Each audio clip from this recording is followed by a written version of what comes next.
Hi everybody, I welcome you all to video lecture number 5 of chapter number 2 is matter around us pure. And in today's video lecture we are going to see the remaining part of the chapter. Let us see that. So we are now going to see the physical and chemical changes. Fine, let us move ahead. To understand the difference between a pure substance and a mixture, let us understand the difference between physical and chemical change.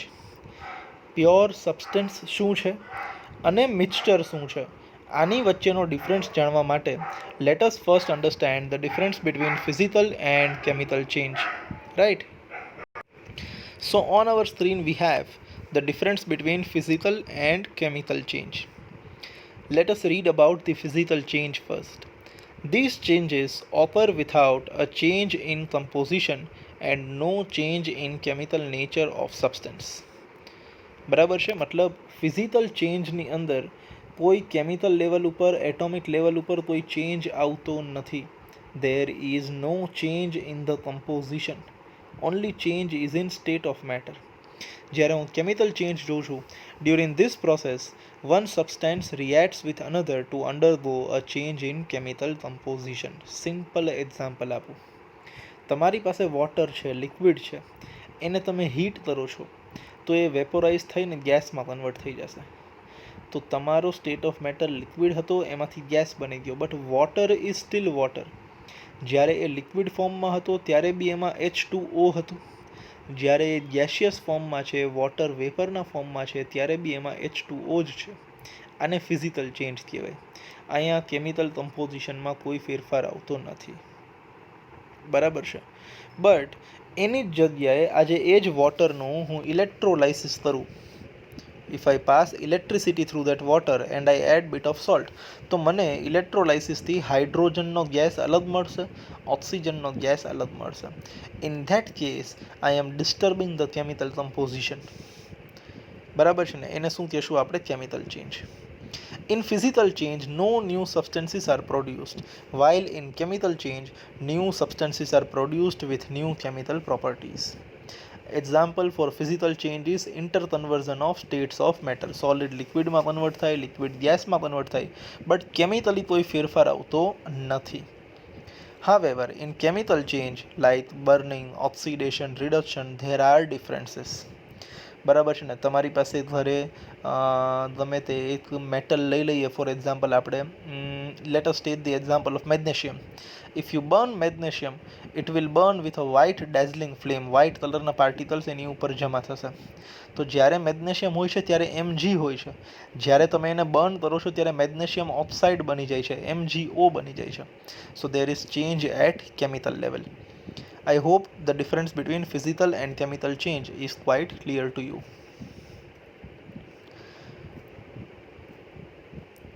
Although ice, water and water vapor all look different and display different physical properties, they are chemically the same.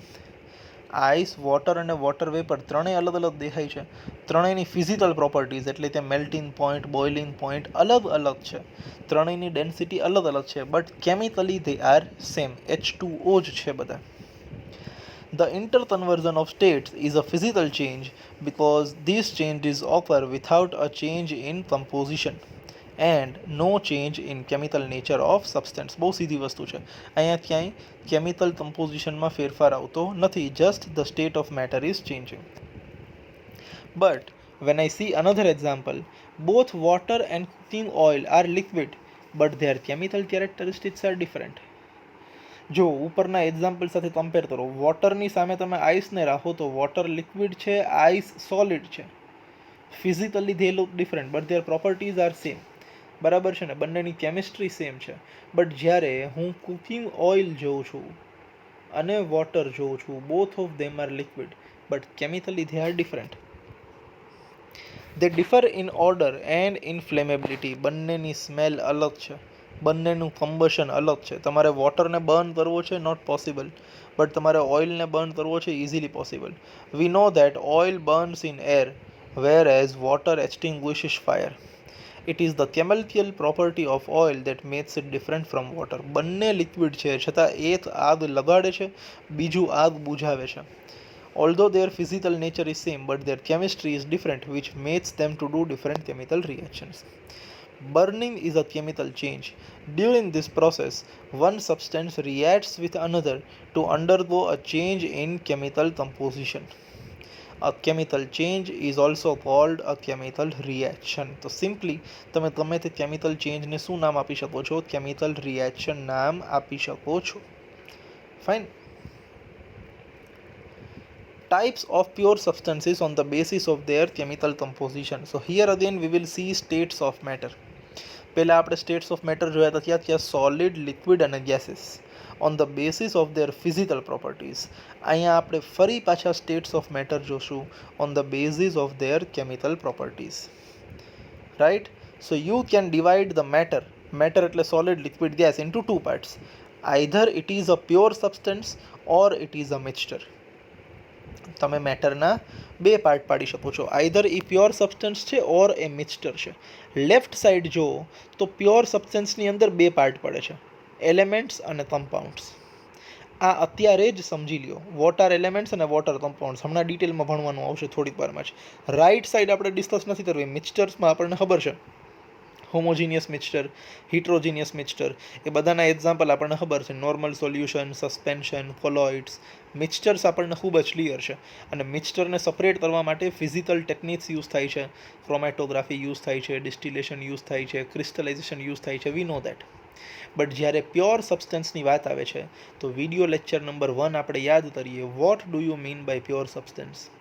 કે એ સબસ્ટન્સની અંદર એક particular ટાઈપના atom ઓર એક particular ટાઈપના molecule સિવાય બીજું કંઈ હોવું જોઈએ નહીં.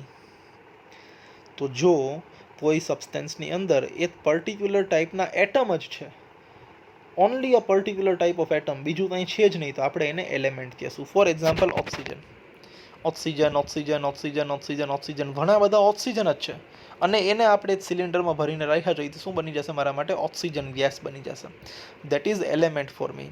It consist only one type of atoms. બરાબર છે. સામે હું કમ્પાઉન્ડ્સની વાત કરું તો કમ્પાઉન્ડ શું છે? એની અંદર 2 કે 3 અલગ અલગ ટાઈપના એટમ મિક્સ કરેલા છે. બરાબર ને? But they are chemically attached with each other. પછી એ જે યુનિટ હશે ને કન્ટિન્યુઅસલી રિપીટ થશે. For example water. તો વોટર એટલે H2O. 2 હાઇડ્રોજનની સાથે એક ઓક્સિજન જોઈન થઈ ગયો. ફરી પાછા 2 હાઇડ્રોજનની સાથે એક ઓક્સિજન જોઈન થઈ ગયો. તો અહીંયા આપણી પાસે ઘણા બધા શું હશે? H2O, H2O, H2O, H2O. Many molecules of H2O. હવે H2Oના મોલિક્યુલ સિવાય બીજું કાંઈ આની અંદર છે નહીં. અગર છે તો એ કેમિકલી અટેચ નથી. સમજાય છે? So that substance which is having continuous repetition or which is made up of single type of molecule, group of atoms is known as molecule. તો એને આપણે શું કહેશું? કમ્પાઉન્ડ. તો you can read element cannot be broken down into simpler substances. Oxygen છે, oxygen સિવાય બીજું કંઈ છે જ નહીં, તો ઓક્સિજનને તોડીને બીજું કંઈ તમને મળી નથી જવાનું. વેલ, when I talk about compounds, they have fixed composition. Fixed composition એટલે H2O, 2 હાઇડ્રોજનની સામે એક જ ઓક્સિજન. કાર્બન ડાયોક્સાઇડ CO2, એક કાર્બનની સામે 2 જ ઓક્સિજન. ફિક્સ્ડ કોમ્બિનેશનની અંદર એટમ્સ છે અને એના સિવાય બીજું કશું હોવું જોઈએ નહીં. હવે કાર્બન ડાયોક્સાઇડમાં કાર્બન અને ઓક્સિજનને તમે સપરેટ કરી શકો છો, but by chemical decomposition only, by electrochemical reactions only. બરાબર છે ને? વોટરની અંદર તમે હાઇડ્રોજન અને ઓક્સિજન સપરેટ કરી શકો છો બાય સમ ઇલેક્ટ્રોકેમિકલ મેથડ્સ. તમે એને નોર્મલ ફિઝિકલ મેથડથી, હીટિંગ, બોઇલિંગથી સપરેટ કરી શકતા નથી. એવી વસ્તુને શું કહેવાય? કમ્પાઉન્ડ. અને એના સિવાયનું જે કંઈ બી વધ્યું તે મિક્સચર આપણી પાસે. ફાઇન. સો આ ખૂબ જ ક્લિયર છે. Let us now move ahead and discuss about elements. Robert Boyle was the first scientist to use the term element in 1661.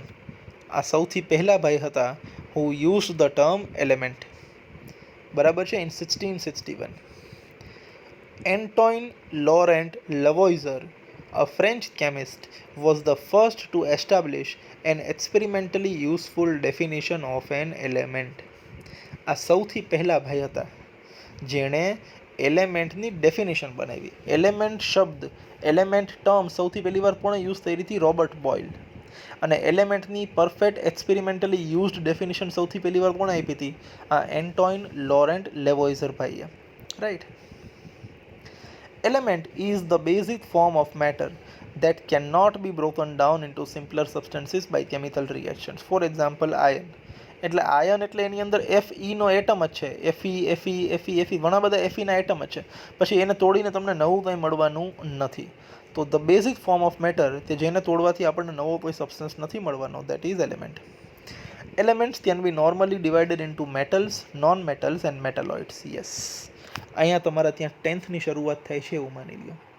You can classify the elements into 3 parts. Either they are metals, or they are non-metals, or they are semi-metals, જેનું બીજું નામ છે metalloids.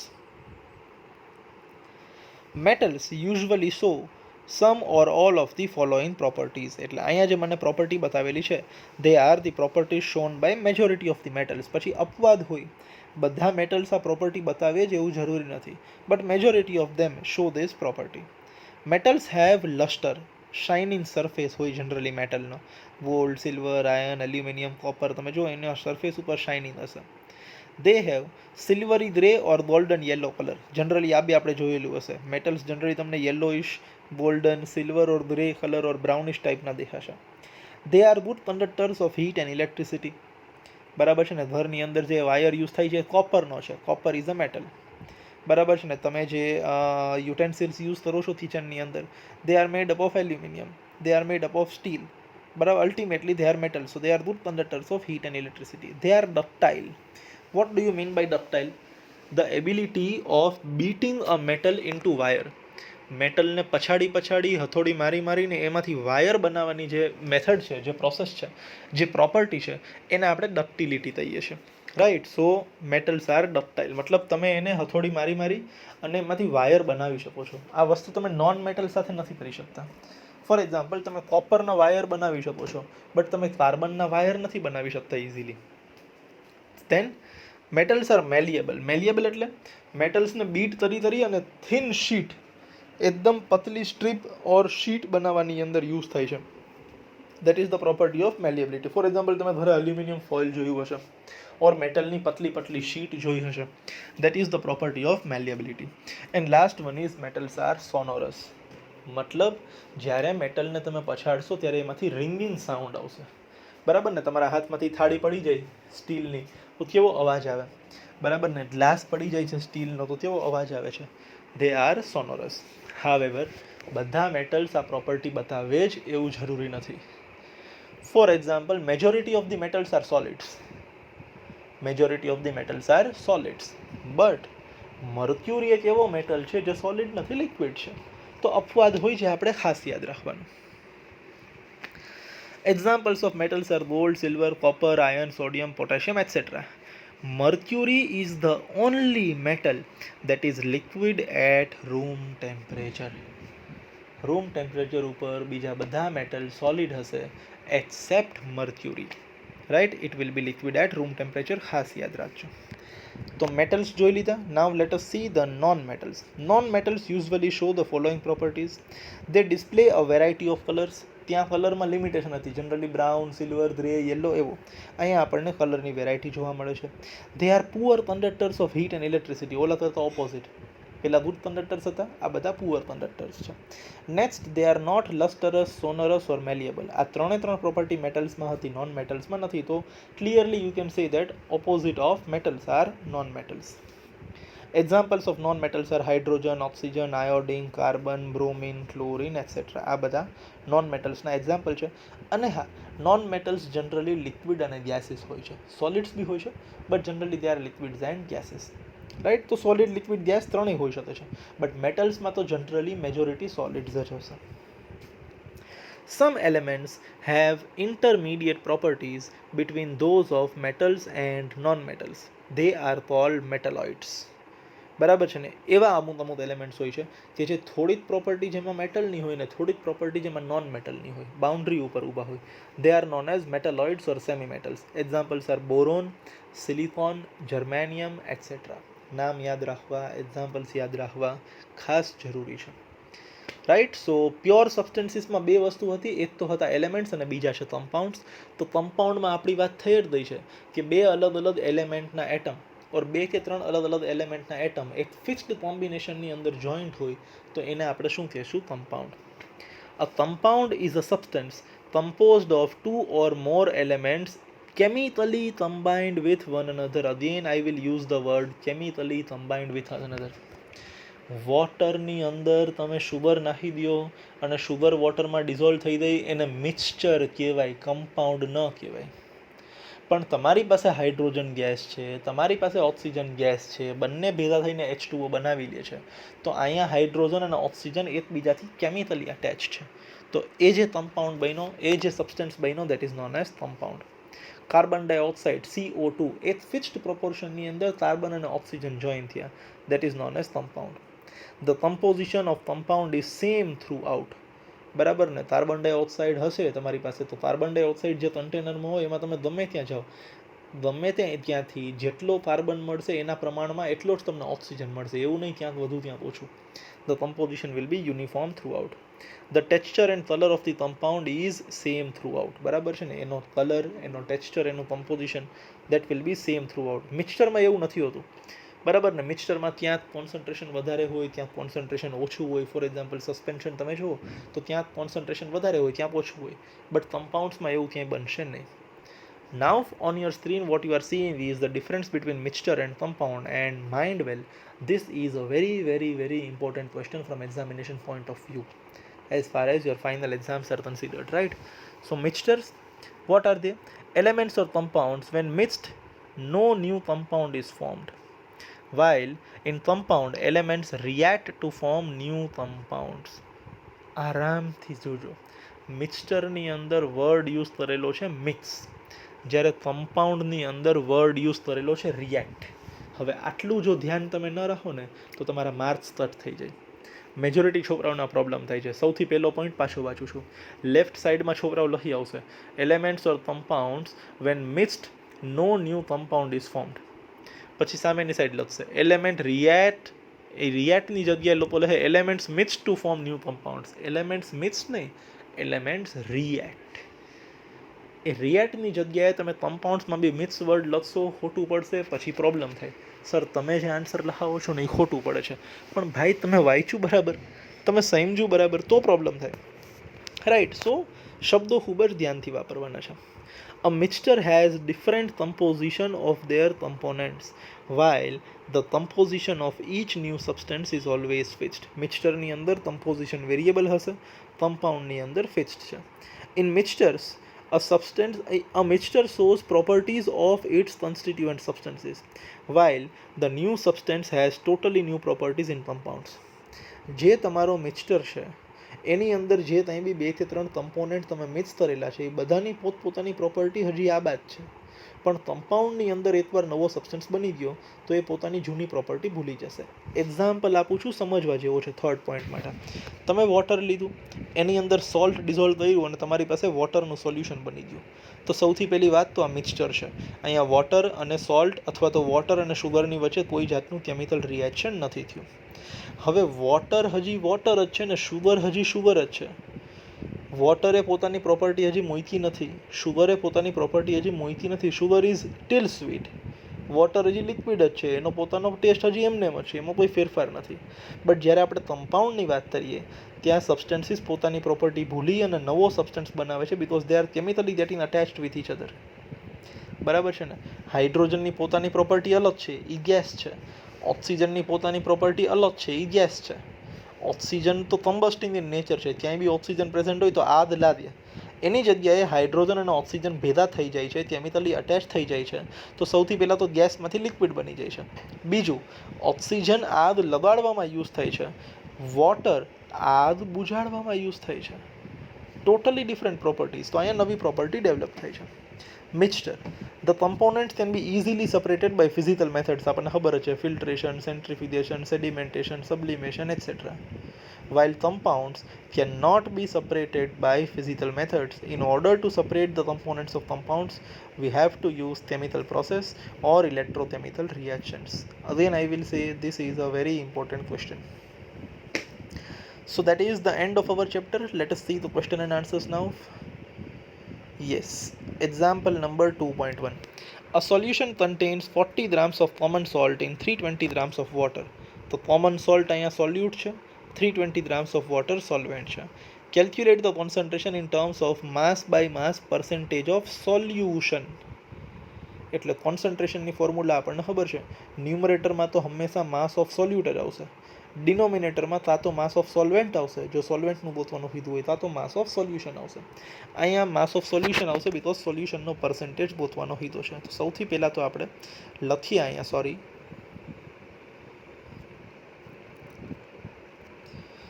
weight of solute is 40 grams, mass of solvent is 320 grams. તો સૌથી પહેલાં બંનેને add કરીને આપણે લખી નાખીએ માસ ઓફ સોલ્યુશન 360 grams.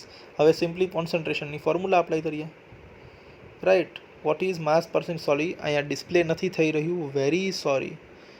રાઈટ, જે 100 છે ને સૌથી પહેલા સ્ટેપમાં, mass percentage of solution is equal to dash into 100. ત્યાં જે ડેશ છે ને ત્યાં આપણી પાસે ન્યુમરેટરમાં 40 આવશે અને ડિનોમિનેટરમાં 360 આવશે. વેરી સોરી, અહીંયા ઇક્વેશન્સ ડિસ્પ્લે નથી થઈ રહી. રાઈટ, 40 અપોન 360 આવશે, 40 અને 360ને કેન્સલ કરશું તો 49,360 થશે, અને 100 અપોન 9 કરશું તો આન્સર આવી જશે 11.1%. વેરી સોરી, અહીંયા ડિસ્પ્લે નથી થઈ રહ્યું. Right, still I will try to annotate this. Fine, અહીંયા આપણે ટ્રાય કરી જોઈએ.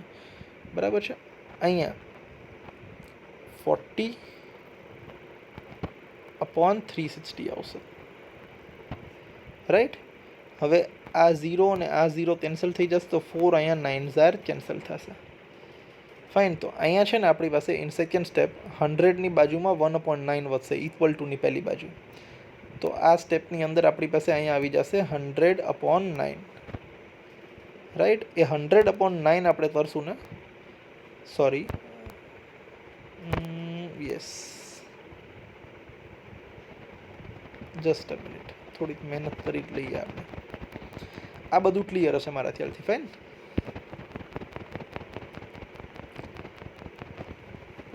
યસ. સો જે થર્ડ સ્ટેપ છે ત્યાં આવી રીતના આવી જશે 100/9, અને 100/9 કરશું તો આપણી પાસે આવી જશે 11.11.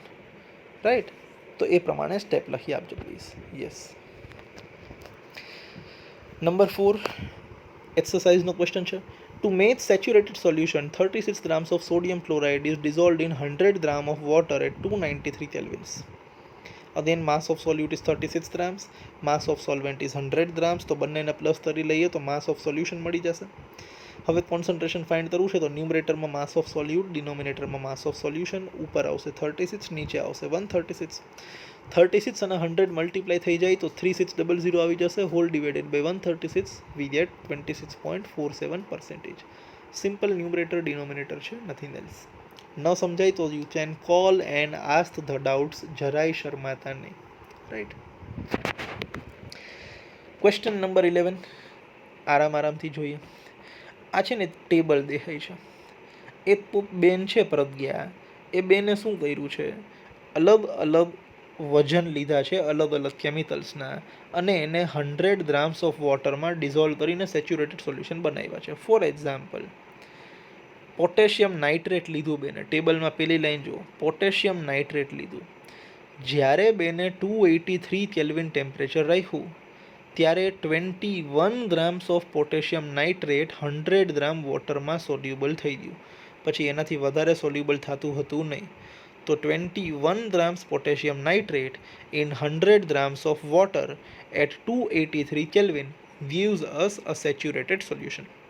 તો ટેબલમાં જે વજન આપ્યું છે ને એ સેચ્યુરેટેડ સોલ્યુશનનો વજન છે at that particular temperature in 100 grams of water.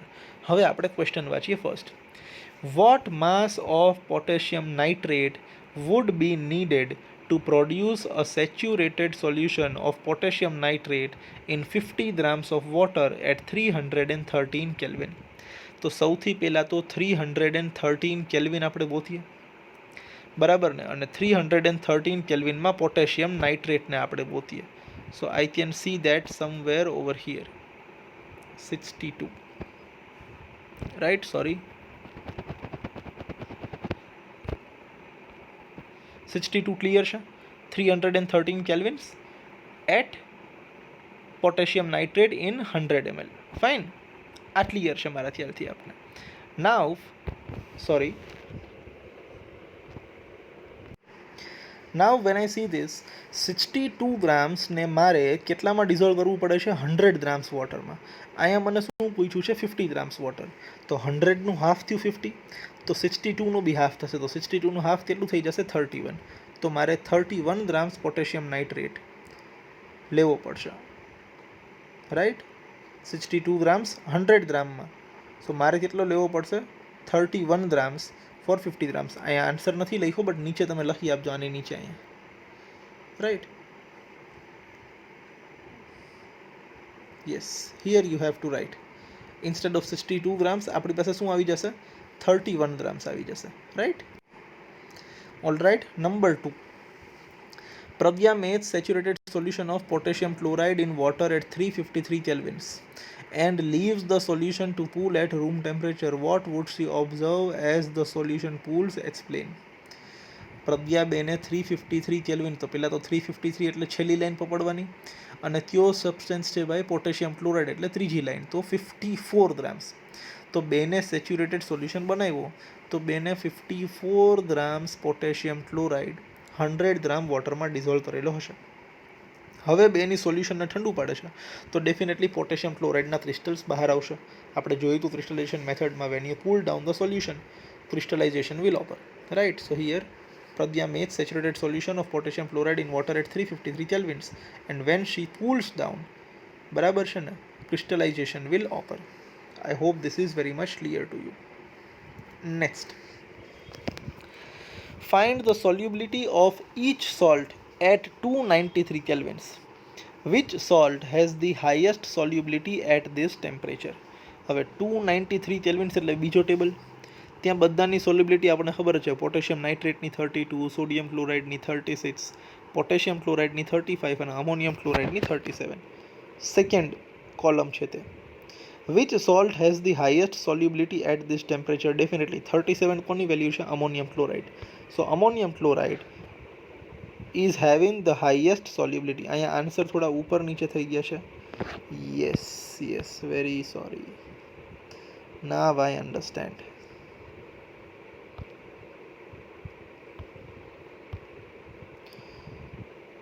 આ જે ઓપ્શન સીમાં આન્સર છે ને, એ ખરેખર બીમાં આવવો જોઈએ. પ્રોબ્લેમ છે અહીંયા, આન્સર ઉપર નીચે છે. હું તમને આના આન્સરનો સેપરેટલી એક ફોટોગ્રાફ મોકલી આપીશ પછી, રાઈટ. અહીંયા જો ઓપ્શન સીમાં તમે આન્સર જુઓ છો, એ સેન્ટેન્સ ખરેખર ઓપ્શન બીમાં આવશે. જ્યારે તો ઓપ્શન સીનો આન્સર શું આવશે? Ammonium chloride is having the highest solubility at 293 kelvins, જે નીચે ઓપ્શન ડીમાં બતાવે છે, right. I hope this is very much clear to you. હવે ઓપ્શન ડીનો ક્વેશ્ચન શું છે? What is the effect of change of temperature on the solubility of salt? ખબર જ છે, as the temperature increases solubility increases, as the temperature decreases solubility decreases. સીધું તમે જુઓ, ગમે તે એક સોલ્ટ ઉપાડ લો. ફોર એક્ઝામ્પલ, સૌથી પહેલી લાઈન પોટેશિયમ નાઇટ્રેટ. જેમ જેમ તમે ટેમ્પરેચર વધારો છો, એની સોલ્યુબિલિટી વધતી જાય છે. 21માંથી 32, 62, 106, 167. સો as temperature increases solubility increases. તો આન્સરમાં થોડું ઉપર નીચે થઈ ગયું છે. સીની અંદર અત્યારે જે આન્સર દેખાય છે, એ સેન્ટેન્સ બીની અંદર આવશે. ડીની અંદર જે આન્સર અત્યારે દેખાય છે, એ સીની અંદર આવશે. અને જે ડી છે, એમાં એવું લખવાનું છે કે as temperature increases solubility increases and vice versa. છતાં હું તમને આના આન્સરનો એક ફોટો મોકલી આપીશ, right. Differentiate between mixture and compound, very simple, લખી નાખજો. Then we have difference between elements and compound. Again, very important question. Please write this and so in your CW. Difference between physical and chemical change. ત્રણે difference important છે. Please write this also down in your CW. Write a note on elements. અડધો answer છે, અડધો આના પછીના પેજમાં છે, over here. Right. So we end up the chapter over here. Tomorrow there will be a break. You have to write all the question answers in your CW one time. CW complete હોવી જોઈએ, એ મને મોકલી આપજો તમે વોટ્સએપમાં. And after that we will have a MCQ based test. Till then, take very good care of yourselves. Goodbye.